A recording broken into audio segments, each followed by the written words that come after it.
ulit mga sir. Another day, another video.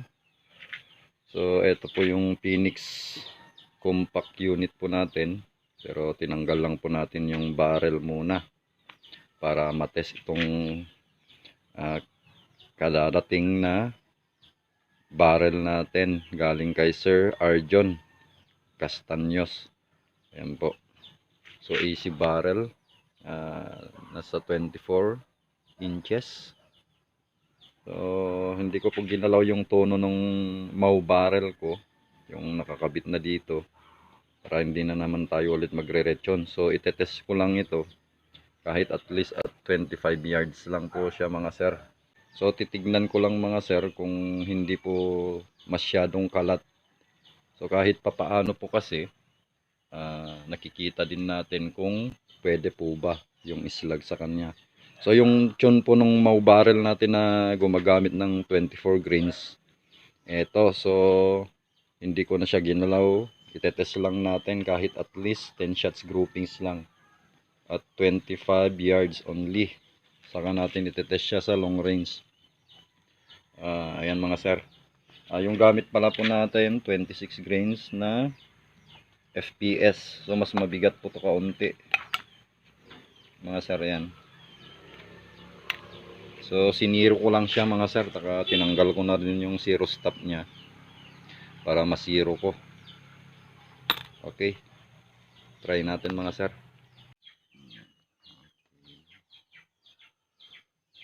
Try natin.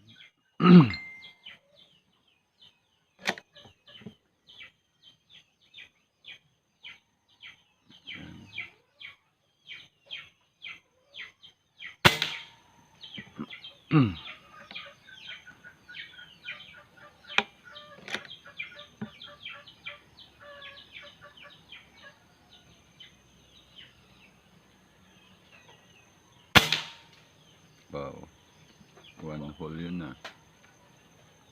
So may talent po mga sir yung AC barrel natin.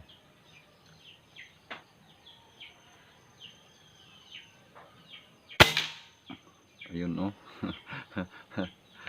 Isa yung butas.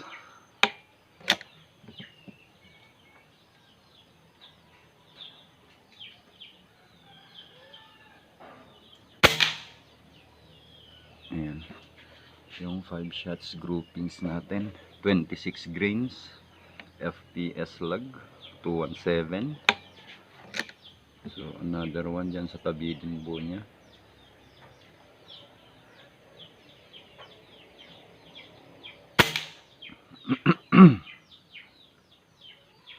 So parang magkatono po sila nung Mau barrel ko mga sir. Hindi ko pa kasi ginalaw yung tono nito. So ikinabit ko lang tsaka siniro.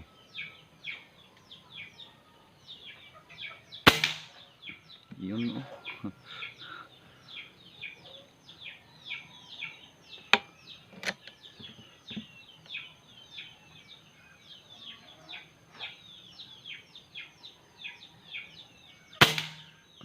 Wow.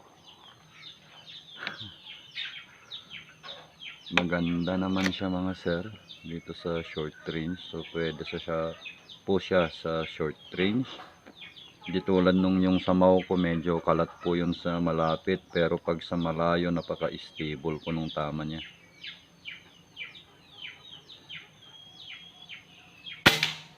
Yun.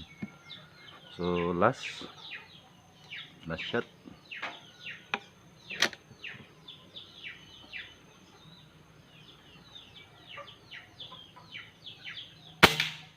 Ngayon, sa shooter lang siguro yon. Okay, ayan po. Okay, so ayan mga sir. So ayos naman po siyang bumato ng islag pero sa short range. So tingnan po natin doon sa long range kung paano ba. Pero kung maayos naman siyang bumato mga sir sa long range, saka na tayo magtutuno doon pag mag-test na tayo. So ayan mga sir, soon po yung video po niya sa long range shooting, groupings niya sa malayo. So itetest po natin doon. Pero may mga trabaho pa kasi kaya hindi pa siya ngayon.